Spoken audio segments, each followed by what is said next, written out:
Good afternoon. Welcome to Scotchtown. We're so glad to have so many of you with us today. My name is Ron Hurst, and I have the good fortune to chair the Board of Trustees for Preservation Virginia. Preservation Virginia is a very important and a fairly ancient organization. We've been in business for over 135 years, and among others, Patrick Henry Scotchtown is one of the 6 nationally important historic sites that we share with the public. But we also spend a great deal of our time advocating for preservation of the Commonwealth's historic places and spaces. It's work that we all need to be involved in, and the fact that you're here today listening to history tells us that you're interested in it as well. Now, we have a wonderful program for you today, but let me begin by introducing Cheryl Wilson, Executive Director of the Virginia American Revolution 250 Commission, better known as VA 250.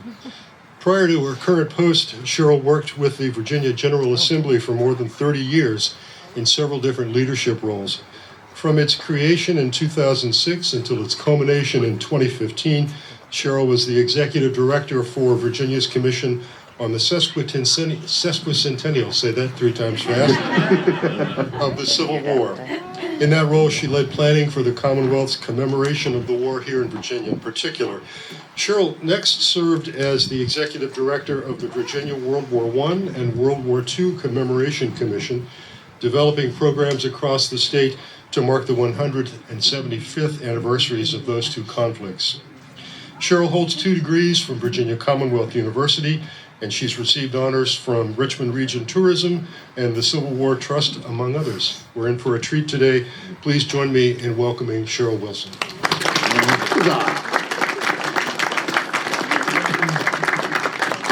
Thank you for that lovely introduction. Good afternoon, friends. It is an honor to be here with you today, and certainly to bring greetings from the American Revolution 250 Commission. Semi-quincentennial, that's as much fun as sesquicentennial.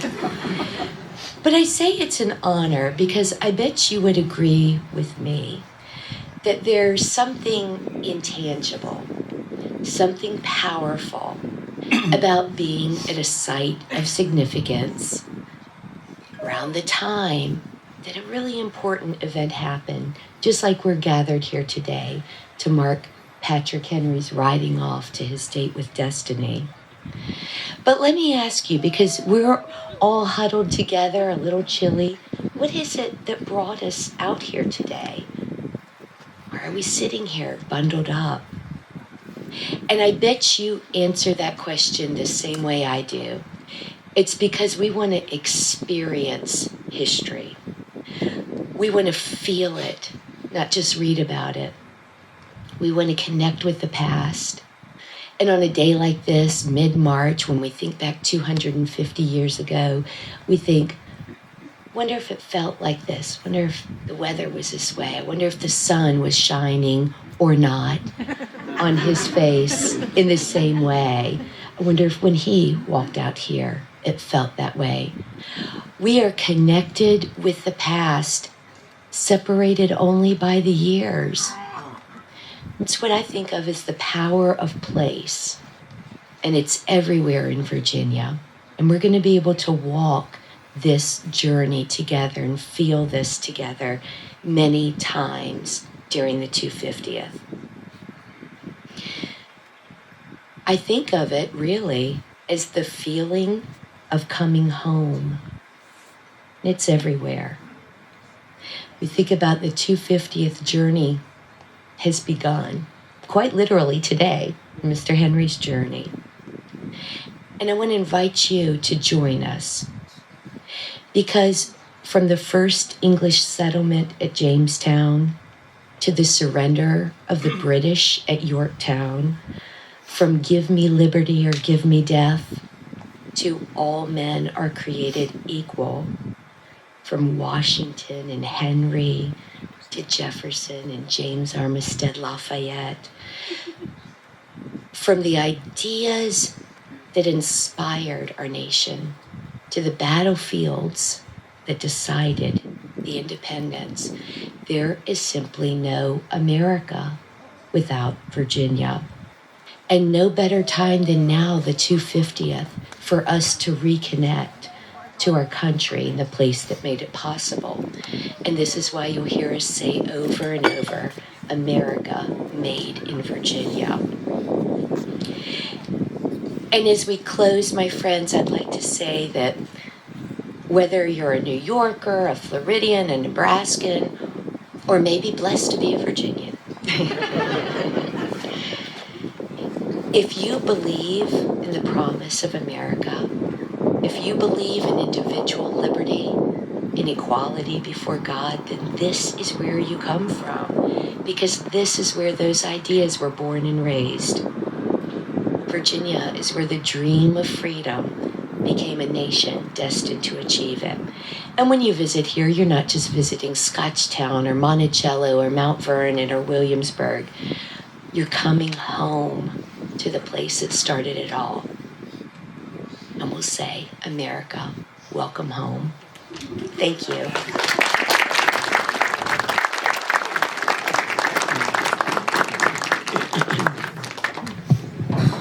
Okay, thank you, Cheryl Wilson. My name is Will Glasco. I'm the CEO of Preservation Virginia. We're a statewide history nonprofit that actually operates 6 museums throughout the Commonwealth, of which Scotchtown is one of them. As Ron Hurst, our wonderful board chair, mentioned, we've been around for 130 years, and basically we step in to save historic sites that are threatened either through demolition or neglect. We purchased this site in 1958 when it was pretty much being used as a barn. So we've come a long way in terms of the restoration and the work that we're doing here. Through meticulous research, this tourism season, starting in early March, the house has been restored to look a little bit more accurate as to how it would have appeared for Henry's family, for Patrick Henry himself, and the many enslaved individuals who lived here during that time. We've been performing a lot of research on the types of furniture they would have had, the layout of the house, and we also have a wonderful new exhibit inside Scotchtown as well for you all to visit and enjoy. I'd like to thank Virginia 250th and Cheryl Wilson for her phenomenal leadership of this massive commemoration. It's a really, really big job, Cheryl, and I don't know how you do it, but she's bringing together, it's a great family, hundreds and hundreds of partners throughout the state, all coming together through Cheryl's leadership for this commemoration. It's a big job, and thank you so much, Cheryl. We really appreciate it. And I did want to, and actually for your support too, Cheryl. Y'all did a nice grant towards that exhibit, so thank you. Thank you for helping pay for the exhibit. We appreciate it, man. I should mention that. And also want to thank our own fearless leader, Ron Hurst. He's the chair of our board and vice president at Colonial Williamsburg. You have to imagine being vice president at Colonial Williamsburg is a big job. And yet somehow he makes time for us every day, every week with his time and treasure. Ron, we really do appreciate that. But the best part about Ron is you can have the most obscure piece of furniture or dish or utensil in the world, and he can tell you where it came from and when. He's a genius when it comes to antiques, so we're thrilled to have his expertise on our board. And next up, we have Stephen Wilson from St. John's Church. And, sir, I wanted to thank you again. Stephen's been a wonderful friend. If y'all haven't been to St. John's Church in a while, please get down and check it out. And this is just the year to do that. But Stephen and his team have been very supportive of this event and our work here at Scotchtown. And, Stephen, if you want to say a few words, go for it. Sure. Am I using my skill patch? Gotcha. Thanks, Will, for the introduction. And thanks to all of you for braving the chilly conditions coming out today. You might have seen me, kind of doing this a little while ago. But I'm feeling good, so we're ready to go. As Will mentioned, my name is Stephen Wilson. I serve as Executive Director for the St. John's Church Foundation. And like Preservation Virginia, we are a 501c3 nonprofit organization. We've been around since the 1930s. We preserve the historic site up in Churchill in Richmond where Patrick Henry delivered on March 23rd, 1775, delivered his iconic "Gimme Liberty or Gimme Death" speech, a speech which he delivered 27 days before the first shots were fired at Lexington and in Concord. And, if you're checking your watch like I am, we are now 8 days away from the 250th anniversary of that speech, and we are extremely excited. This has been an event literally years in the making. So I want to tell you about what's going to happen next Sunday, March 23rd. At St. John's Church, we are going to host 3 Liberty or Death reenactments. They're going to be at 1:30, at 3:30, and at 5:30. They're going to feature 9 professional actors, and I think you, sir, are in 2 of the reenactments. You, sir, I believe, are in all 3 of the reenactments. But the bad news is that the reenactments are all sold out. You're right. Bad news, then good news. The good news is that the 1:30 p.m. reenactment will be live streamed courtesy of our friends at the Virginia 250 Commission. I'll give you the website address. It's www.va250.org. So remember that. We expect thousands upon thousands, many thousands of people to tune in to listen to Ken Burns, the PBS documentarian, deliver introductory remarks, to listen to the governor, to listen to Carly Fiorina, the National Honorary Chair for VA 250, and of course, to listen to Patrick Henry. So tune in virtually if you don't have your tickets. But if you'd like to come to St. John's at 6:30 in the evening, we will have an enactment of the speech. This is a free event, ticketless event, performed by Mr. Patrick Henry Jolly. Notice that name. He is the 5th great-grandson of Patrick Henry himself. So come on out in person, tune in virtually via va250.org. But that's 8 days from now. Here today, we've got a panel discussion. You, sir, look like you should be on a fox hunt. My big joke. You didn't know you were going to get a comedy act. But let's take it away. Yeah, thank you, Stephen. So, all right, folks, for all intents and purposes, it's March of 1775. So try to put yourself back in that time where there was no HVACs. And you have to build a fire to stay warm, right? This is a tumultuous time in Virginia's history. But it's also a tumultuous time for the Henry family here at Scotchtown. Just a month ago, Sarah, the wife of Patrick, had passed away. They had 6 children at the time. While he's grieving, Henry is also rallying the leaders of Virginia. While his family is nearly torn apart, he's pulling together disparate supporters with the idea of starting a new nation. But if they fail, and they lose the hot fight to come, Henry's fate could be sealed by the British Army. So, gentlemen, this is a pivotal time in your lives and in the life of this new nation to come. So as a first question to our illustrious panel, even though you need no introduction, gentlemen, if we could start with General Washington, if y'all could introduce yourselves and where you hail from. I am George Washington, and I'm from Fairfax County, and my home is Mount Vernon. Good day, ladies and gentlemen. I am Thomas Jefferson. I am from Albemarle County. My home is Monticello, just outside of Charlottesville. I am Captain Patrick Henry, Jr., Esquire. I'm from right here in Hanover. My house is behind me. My name is James Lafayette. I am from New Kent County, Virginia. My home doesn't have a name, but it is my home. Well, gentlemen, we'd also like to ask about your education and your upbringing and how that led to this moment. And Mr. Lafayette, if you could begin. Sure. Education is a beautiful gift, I think you can all agree with, yes? Yes. And in 75, there were no laws against slaves being able to read and write. In 75, I was owned by William Armistead at the time. I was educated by the tutors who were teaching the children of said William Armistead, of John Armistead. William was one of the children. It meant that I learned my reading, my writing, my numbers. That was wonderful. I use it to this very day. The problem, however, is that at the time I was considered property. And, well, let me ask you, if you add something onto a piece of your property, what happens to that property?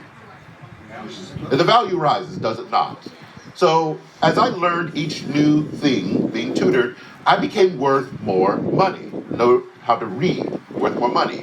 Knows how to write, worth more money. knows his numbers, worth more money. So very quickly, I became one of the most expensive pieces of property that Master William owned, and should he ever need to sell off any of his property, as he is in debt, as I'm sure we are all in debt, though I won't make you admit that, I would most likely be the first piece of property that he could easily sell off to pay off those debts. So for me, I always knew that for the slave, education was a double-edged sword. It helped me to understand my world better. It helped me to understand what I could do within this world. It helped me to become what I would eventually become in the war, but I'm not going to give that away. So it helped me, but at the same time, it was used to, well, against me. So in a lot of ways, education helped me to do what I could for the war effort, but at the same time, it was also something that was worrisome for me. Thank you, sir. Mr. Henry. Well, I was not educated like many of my contemporaries at the Royal College of King William and Queen Mary in Williamsburg, nor did I have the opportunity to travel abroad to London or Edinburgh. So I was educated in the classical means through tutoring at home by my father, John Henry of Hanover, and my uncle, Patrick Henry, who was the reverend here in the nearby parish. And so because my father did benefit from primogeniture and did have quite the extensive education as was provided to him at the King's College in Edinburgh, because my father was from Aberdeen, Scotland, I benefited from his education through him. I, of course, was tutored in Latin, Greek. The chiefest textbook of ours was the Holy Bible, and I still spend at least an hour a day reading it. But it's something that's very important. I, though, am more of a self-taught man, learning to read for the law through myself, with borrowed books and others. Having access to my father's library, I was able to pass the bar in some 6 weeks of studying while living at the Shelton's Tavern in Hanover, now known as Hanover Tavern. So, of course, it is indeed an important thing to be educated, but chiefly amongst that literacy, because once you're literate, you can learn to teach yourself. Thank you, sir. Mr. Jefferson, your scholarship knows no bounds. Yes, my schooling began as a small child. My father, Peter Jefferson, made sure that I and my brothers and sisters were well educated through home tutoring. One of my tutors, in fact, was Mr. James Maury, who I remember more. Yeah, Mr. Henry would have dealings with in court at one time.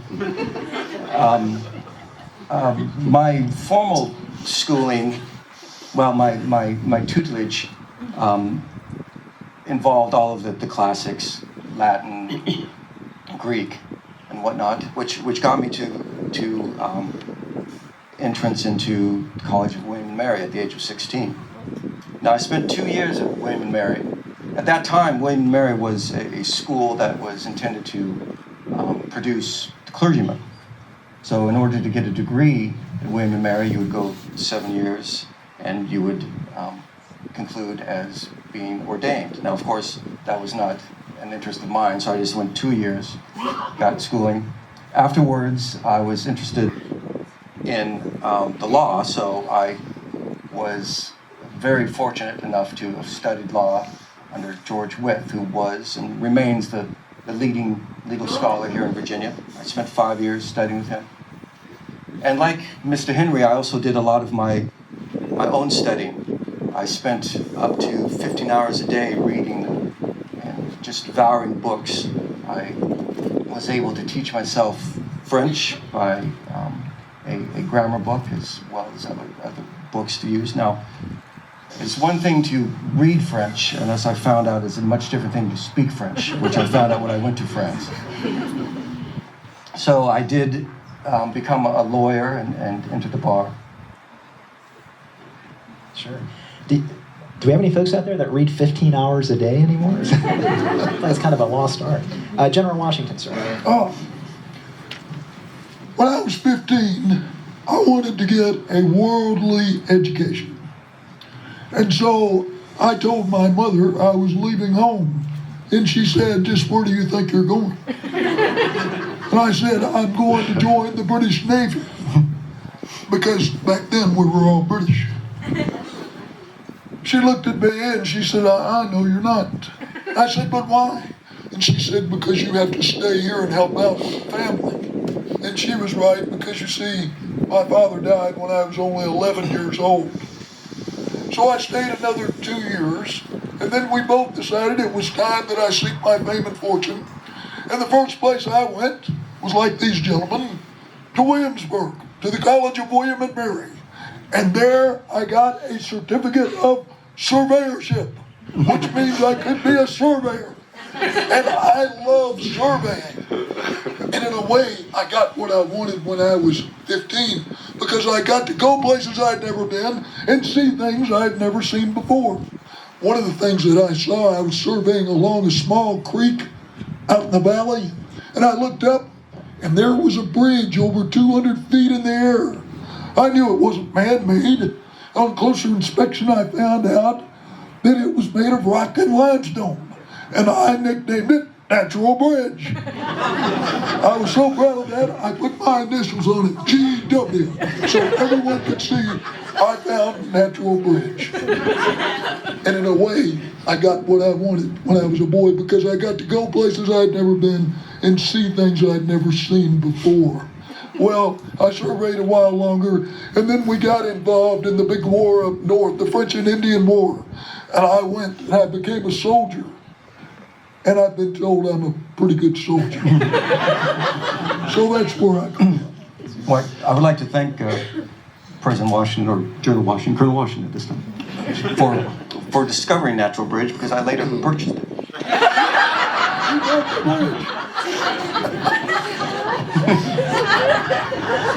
So, Mr. Jefferson, you referenced George Wythe. I hate to break the bad news to you, but he's actually buried at St. John's Church. So sorry to break the bad news to you there. Wow. That is depressing. But my question is for you, sir, Mr. Jefferson, and also to Mr. Henry. My question is, does treason weigh on your conscience with your decisions to enter into the war with the king? And were you nervous about the outcome should the revolution be lost? And we'll go ahead and start with Mr. Henry. No. Treason, or that word, which I identified years ago when I was a young attorney during that Parsons cause, the meddling in our internal affairs here in Virginia, that was treason or tyranny. And I identified that, and I speak out against it. And if that is something to speak out against, if that constitutes treason, then well, let's make the most of it, because our rights are guaranteed by our birth, by the English Constitution and by the Magna Carta. And so whenever it comes time for us to break our bands with another political bands, then we need to see to our own happiness and security. And I can think of nothing more patriotic than questioning a tyrannical authority, because it is not us who are in deviation with the law and the rights of man, it is the crown. So we are not the treasonous ones. We are simply trying to maintain the rule of law and order and governance by our voice, by our own suffrage, which has seemingly ceased to occur these some years past. This has been a long struggle that began years ago, at least a decade ago, as far as my estimation. So no, it doesn't bother me one bit. And I know of those who will scoff, who will call me reckless, a warmonger perhaps, but I'll tell them, does the gentleman who warns them of the fire seek and court destruction, or does he simply seek to warn them before the flames consume all? Thank you, Mr. Henry. Mr. Jefferson. As a young student at William and Mary, I would often attend the sessions of the House of Burgesses. And it was at one of those sessions that I had the honor to witness Mr. Henry's denunciations of the Stamp Act at that time. Oh, in 65. Yes. And I was enthralled by his oratory abilities. And later on, when I became a member of the House of Burgesses, I continued to watch Mr. Henry and listen to him during his speeches. And although at the time, as a young member of I was only 26 at the time, my thoughts on our relationship with Great Britain and the mother country was one of evolution. It was evolving. I came to the idea of independence very, very slowly, and one of the gentlemen who did persuade me towards that was actually Mr. Henry, as well as my own outside readings on the proper form of government, which I determined the best form of government is that of a democratic republic, not one of, based on rule by talented and virtuous men, not one based on accidents of birth, as was in the case of Great Britain. So I think like many at the time, maybe not Mr. Henry, he seemed to be pretty excited about independence right off. My thoughts on independence came slowly, but by the time that we have today of 1775, it's important to remember that many of the delegates at the Second Virginia Convention, where Mr. Henry will be heading, we were not at the point of independence. We, as Mr. Henry alluded to, we were simply trying to regain our rights as we saw as Englishmen that were taken away from us by Parliament and the King. So many of us were not thinking of treason in the way that you may think of it now, in the way that it became in 1776. We were really just trying to regain our rights as Englishmen. Thank you, Mr. Jefferson. Well, my next question is for Colonel Washington and Mr. James Lafayette. My question is, division within the colonists, neighbors, and even families is taking hold. Do you believe we should be at odds with our loyalist neighbors or just the crown? And what should happen to loyalists? We'll start with you, Mr. Washington. Colonel Washington. Absolutely. The crown is who we should blame for the situation that we're in. There's no question about it. They were the ones that were putting all kinds of things on us. Rules and regulations that made no sense at all. And who here cannot forget about the taxes? They were taxing everything from linen and spirits to tea to stamps. My goodness, who ever heard of taxing a stamp? It was right then that I learned that if we were to be the people we wanted to be, if we were to be the nation we wanted to be, then we were going to have to declare independence from England. And that's who we should blame, right at the foot of the king, because he rejected all of our pleas. And as far as the loyalists are concerned, I think a lot of them have been misnamed, because I really don't think they were loyalists to that degree. As a matter of fact, I really think what they were just people with different opinions than the ones that I had. And that's okay.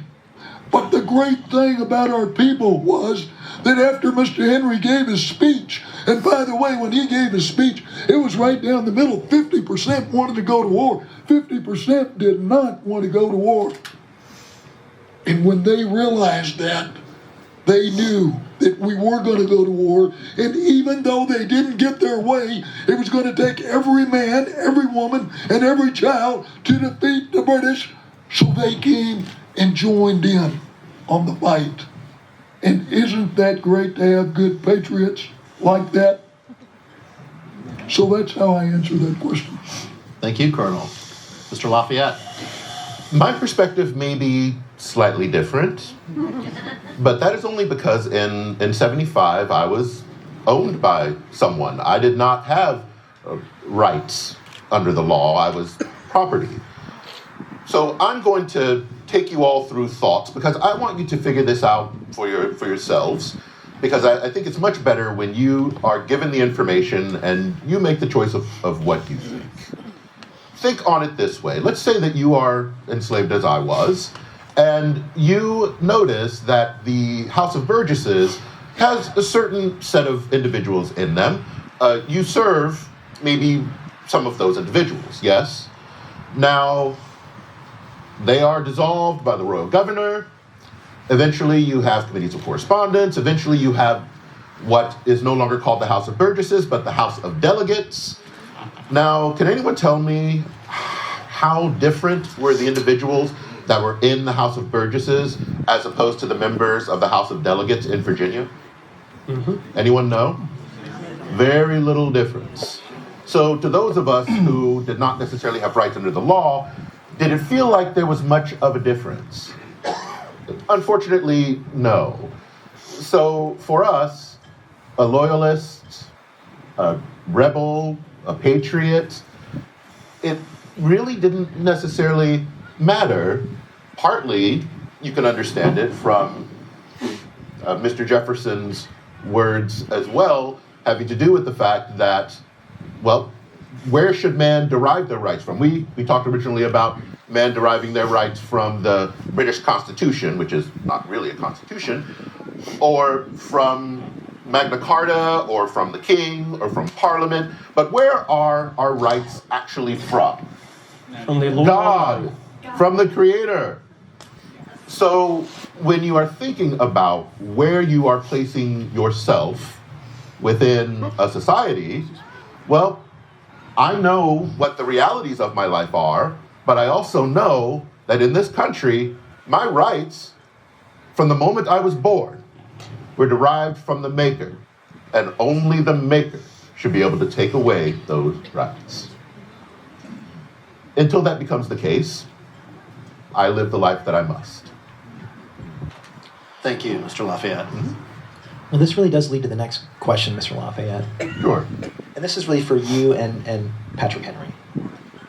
At a time of revolution in the name of liberty and justice, what are your personal feelings on chattel slavery? And what are your hopes for how that will play out and eventually end in this country?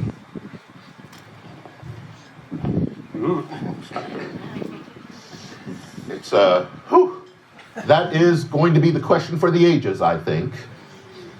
Many founders believe that slavery's days are numbered, that within a generation or two there will be no need for it and it will die on the vine.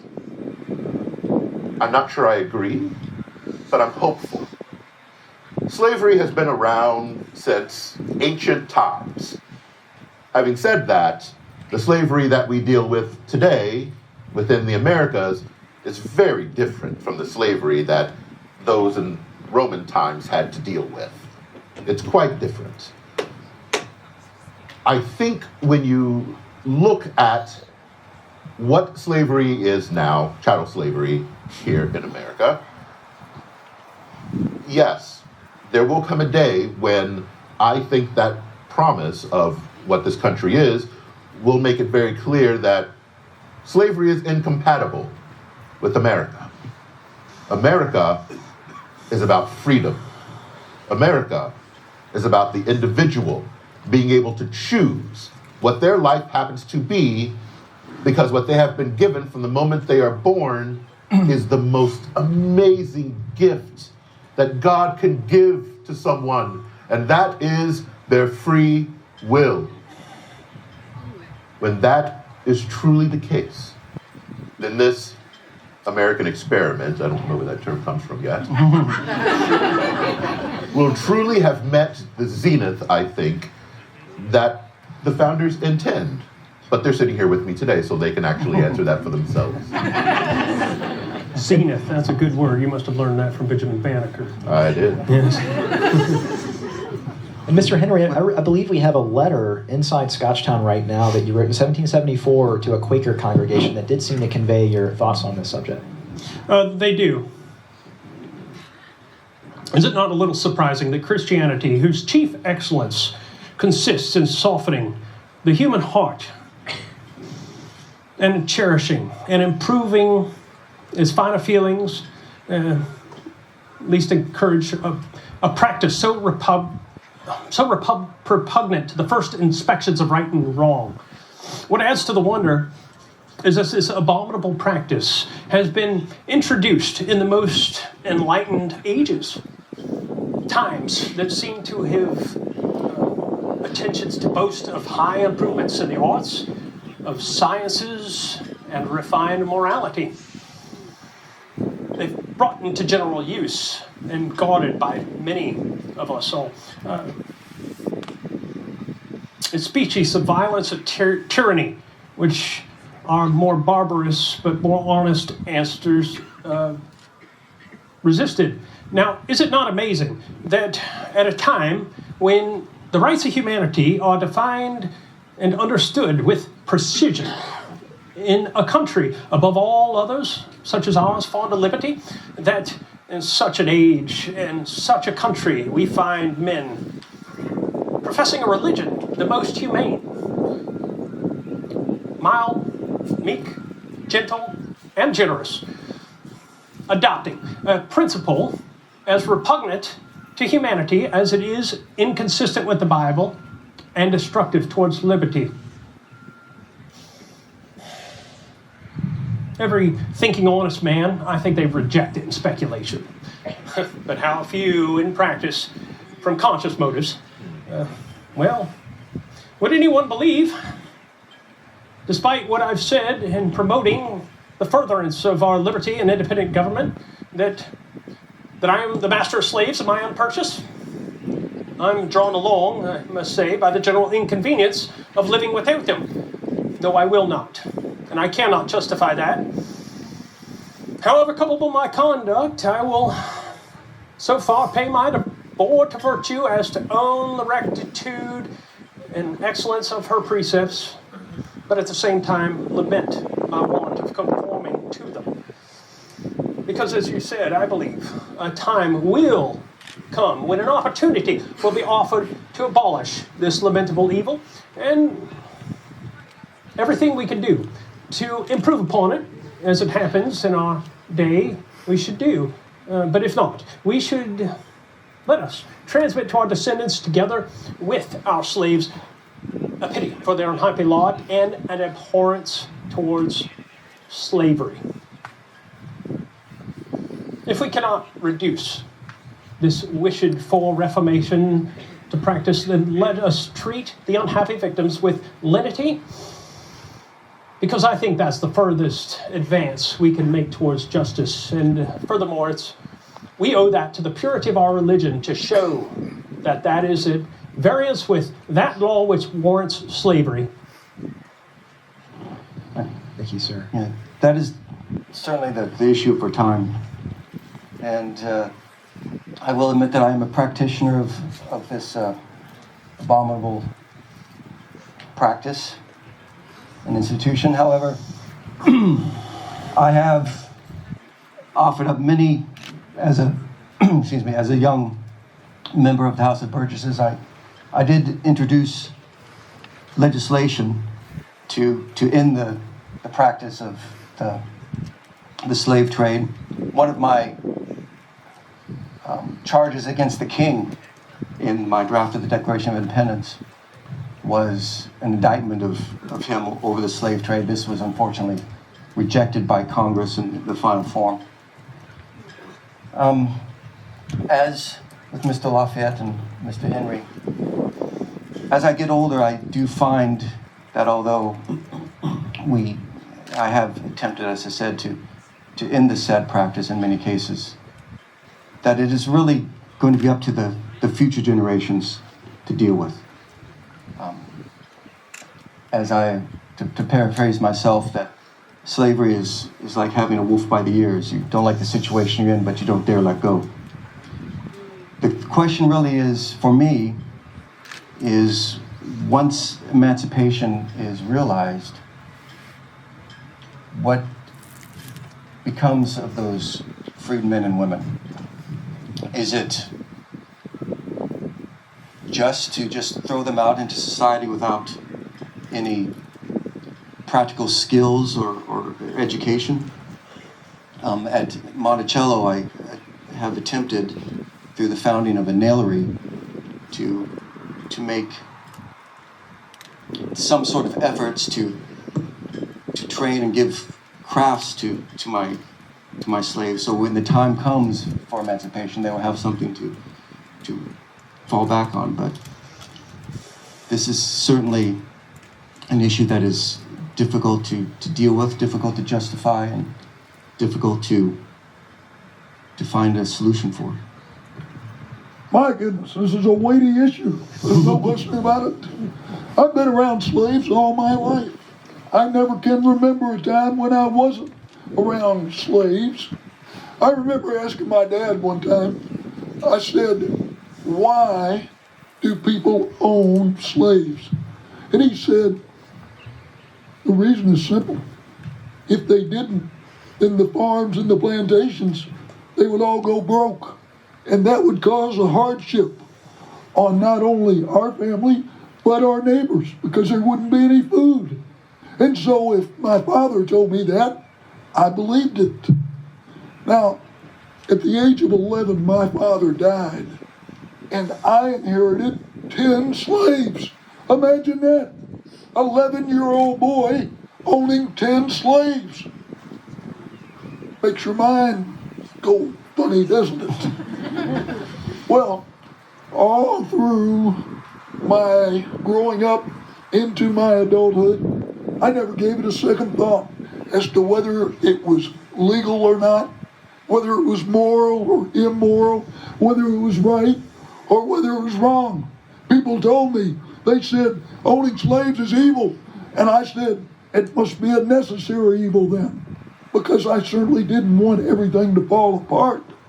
However, over the last couple of years, I've been slowly changing my views on slavery. And this is the reason why. I've often wondered why Mount Vernon doesn't bring in more money than it does. But it seems like we're always looking for money. And we do a tremendous amount of production. So I started looking through the books. And that's when I found a surprise. One of the reasons was because we own slaves. When you have as many slaves as we have at Mount Vernon, you have to clothe them, and you have to feed them, and you have to put something over them, a roof. And if they get sick, you have to tend to them, and that costs a lot of money. So maybe what was true in my father's day is not necessarily true in my day. Another reason why I'm changing my views on slavery is that I've looked at some of my friends up north. For instance, John Adams up in Braintree. He never owned any slaves, and it looks like he's doing pretty well. And there are other people too. And so my views are changing. Now, I haven't given away any of my slaves, I can tell you. And I don't see that in the near future. But my view on slavery is a work in progress. I believe Abigail Adams gave you a pretty hard time about that on a few occasions. She gives a hard time about a lot of things too. My question is for you, Mr. Henry. Mm-hmm. How did religion and the concept of religious freedom impact your stance in the Revolution? Religion was a profound influence on my life.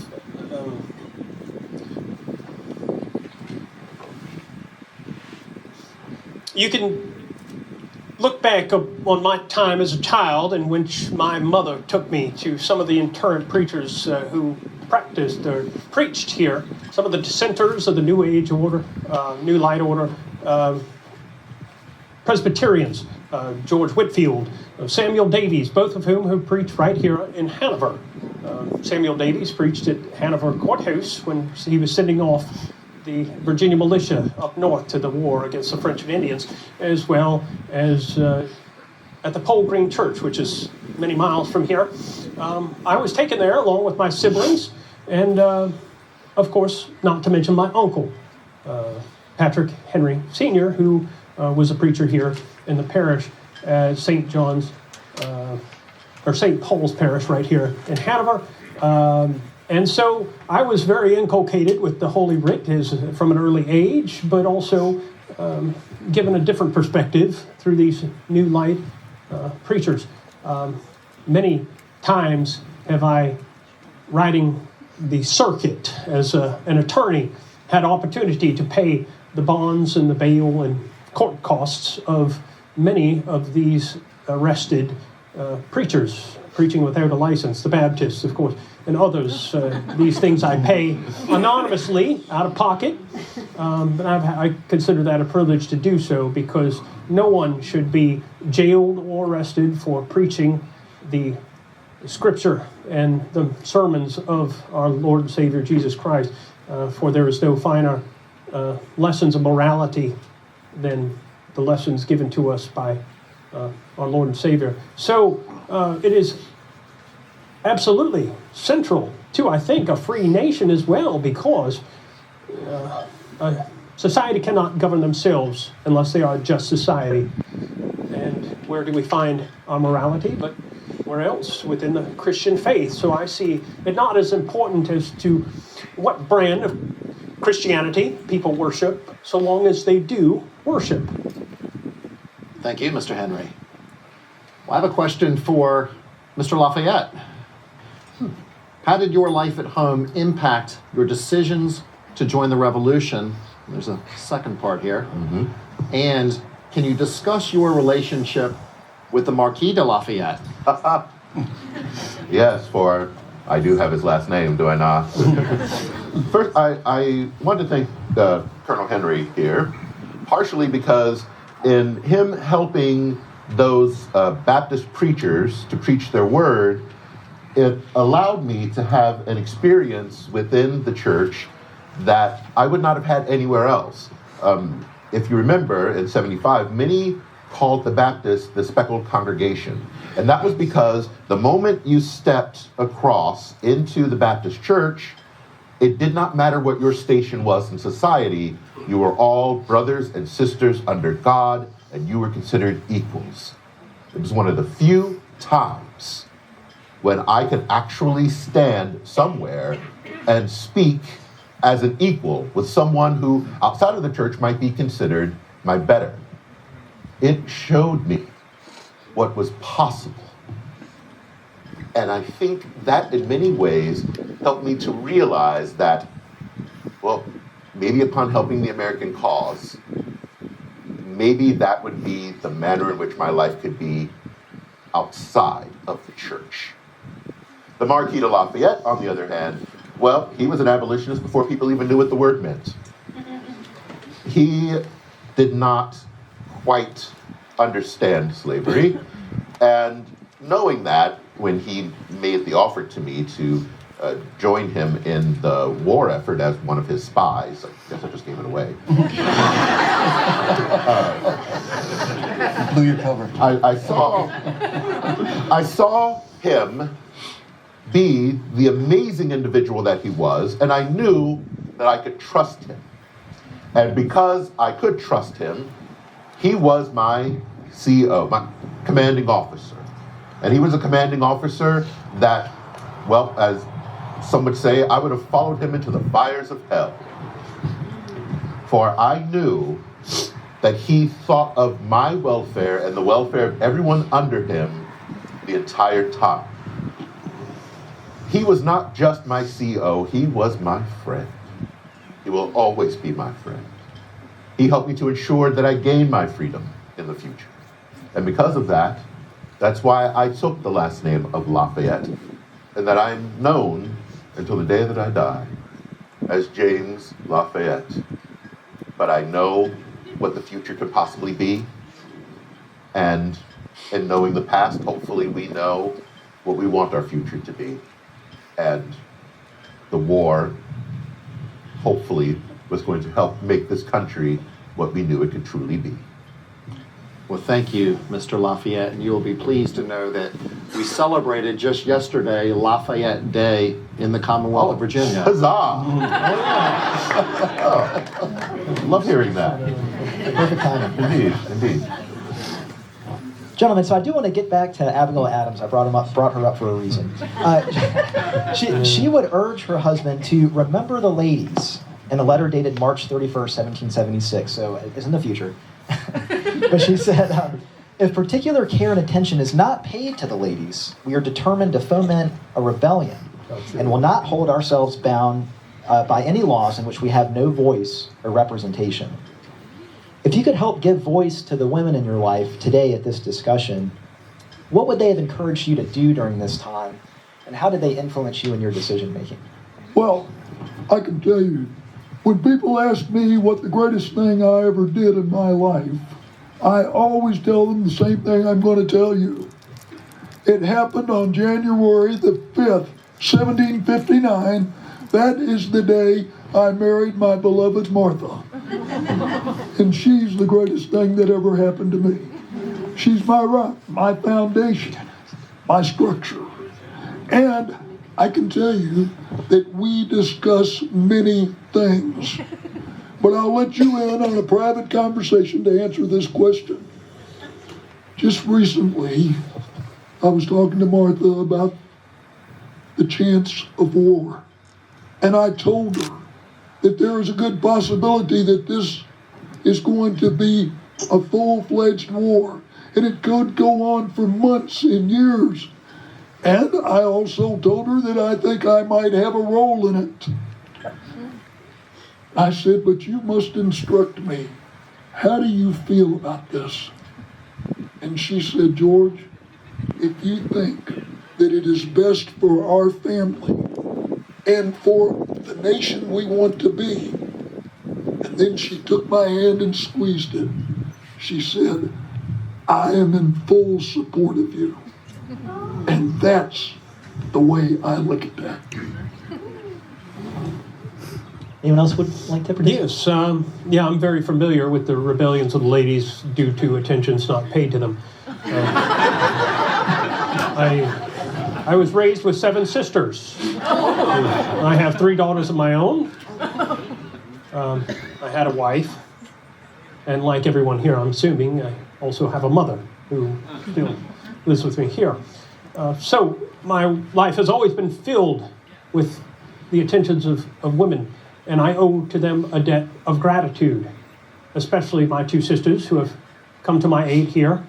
Patsy has just left, but in my wife Sarah's final days, she was cared for by my eldest daughter, Martha Fontaine Patsy, who cared for her mother right here at Scotchtown, and at the same time giving birth to my first grandchild, Patrick Henry Fontaine. So if there's one word that can describe the ladies of the Henry households, it would be strong. My sister's here paying us attentions. Of course, as I leave today, I'll be riding with my brother-in-law, William Christian.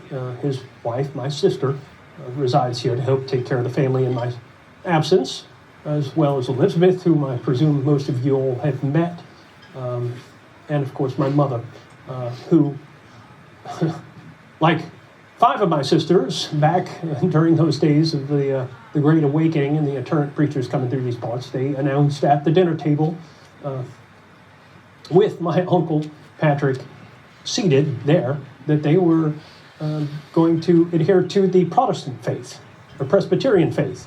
And that created quite the stir in the Henry household at a time when that was looked upon as a form of dissension. So, they're not strangers to standing for one's own beliefs. They're not strangers to hardship. They're not strangers to my absence. So I owe them a debt of gratitude. And furthermore, as well as 3 other ladies that reside here at Scotchtown, Dinah, Jenny, and Beck, the enslaved women who see to the domestic affairs of my household and whose labors I cannot be grateful enough for. Well, I just have one final question. I feel like it's a softball. It's for all of you. And that is, was there someone in particular that you relied upon for support and advice? We'll start with you, Mr. Lafayette. Well, we've already talked about the Marquis de Lafayette, of course, but other than him, the other individual, I would say, actually, and it answers the prior question as well, my wife, Sylvia. There was not a choice that I made in my life that I did not discuss with her. And she is, by far, the strongest human being I've ever met. So my wife, Sylvia. Well, thank you, Mr. Lafayette. Well, my mother certainly is a strong influence, not only because of her aforementioned strength, but because I would say that her example as a Christian is second to none and serves as an example to anyone who seeks to be a good Christian, as well as my family. But being that as it is, I would say I pray and rely on my Savior, Jesus of Nazareth, who I pray to daily. As far as in politics and the State House, the gentleman seated beside me, we've been in correspondence and been known to each other since our days in the House of Burgesses. Colonel Washington being chiefly the first amongst us, followed by myself about 6 years later. And then I think you followed me by about 4 years. And not seated here, George Mason.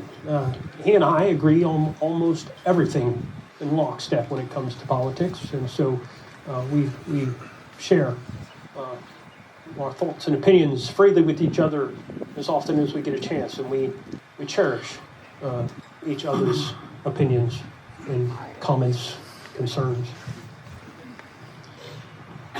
I would say that to begin with, as a young man at William and Mary, my professor, William Small, was a great influence on me. He later became president of that institution. And Professor Small, he taught me the delights of the exercise of the mind. He also opened up to me some of the highest echelons of colonial society at the time. It was through Professor Small that I met the Royal Governor, Francis Fauquier, who also became quite an influence on me. I still consider Governor Fauquier to be the ablest man ever to hold that office. Until the future, of course.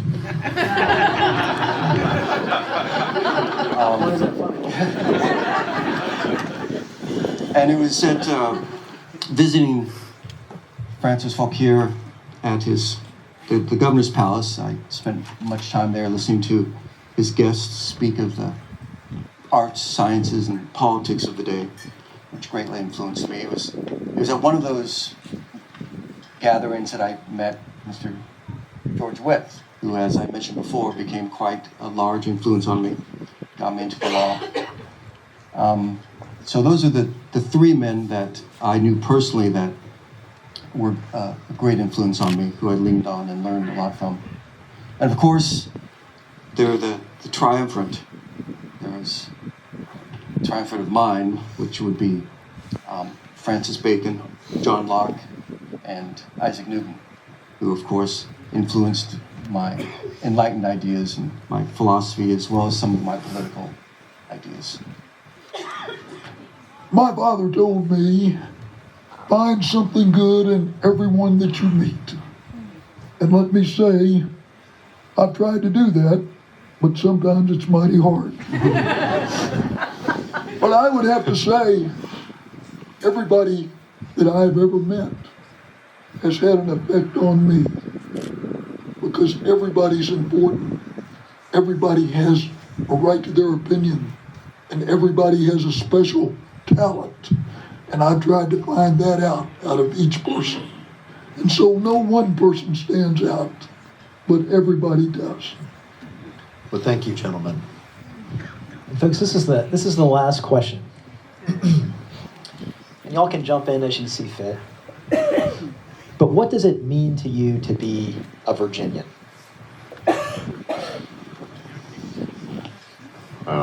Guess I will start.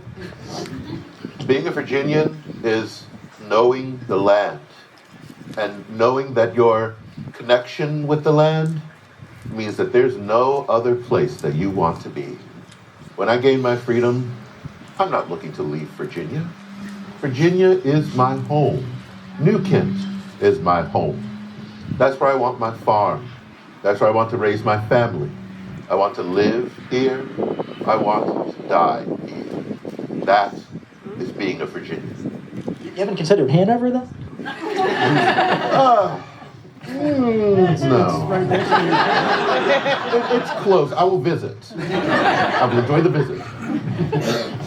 Well, for me, the short answer is those who live in Virginia are Virginians.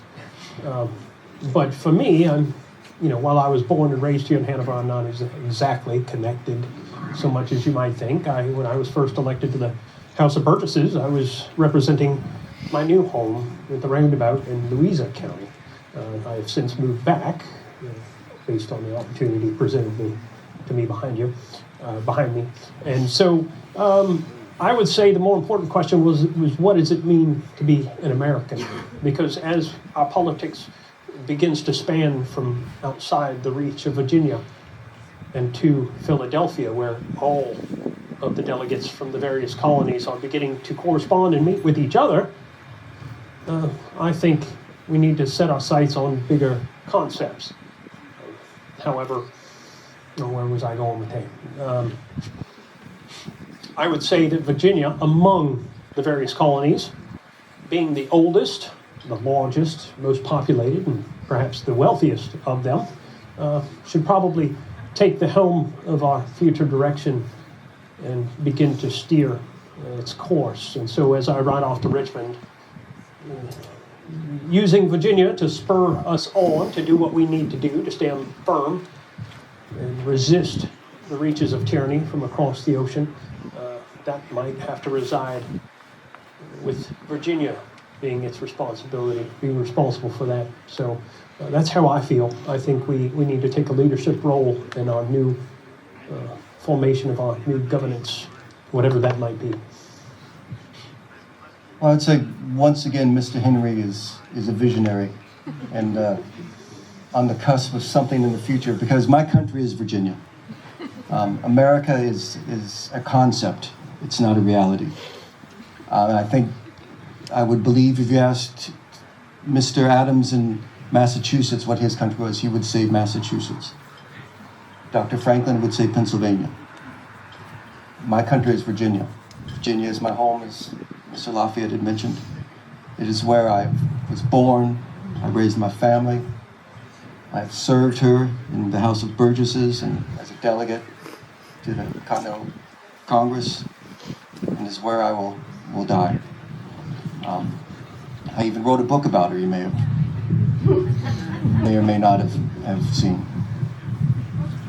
I thank God every single day that I was born right here in Virginia. I also thank Him for my home in Mount Vernon. There's no better place to live than Virginia. And Virginia has a certain amount of respect all throughout the country. People think very highly of Virginians. You mentioned John Adams. John Adams was asked, why did you ask Thomas Jefferson to write the Declaration of Independence? And he said, because he's a Virginian. And that's true. So I'm very happy to be here. Well, gentlemen, this might get me run off the stage, but I lived in North Carolina for a few years. And, It's not your fault. I'll tell you what they always said down there. They told me, when they found out I was from Virginia, they said, well, North Carolina is a peaceful valley between two mountains of conceit. I don't personally believe that's true at all. Well, Mr. Henry, you've got an important date with Destiny coming up next week. And, sir, you have a convention you need to get to. So with that, I believe we will dismiss this panel. And, sir, we will see you at St. John's Church next week. Yes. Thanks, everyone, for coming. And we're going to line the driveway and see Mr. Henry off.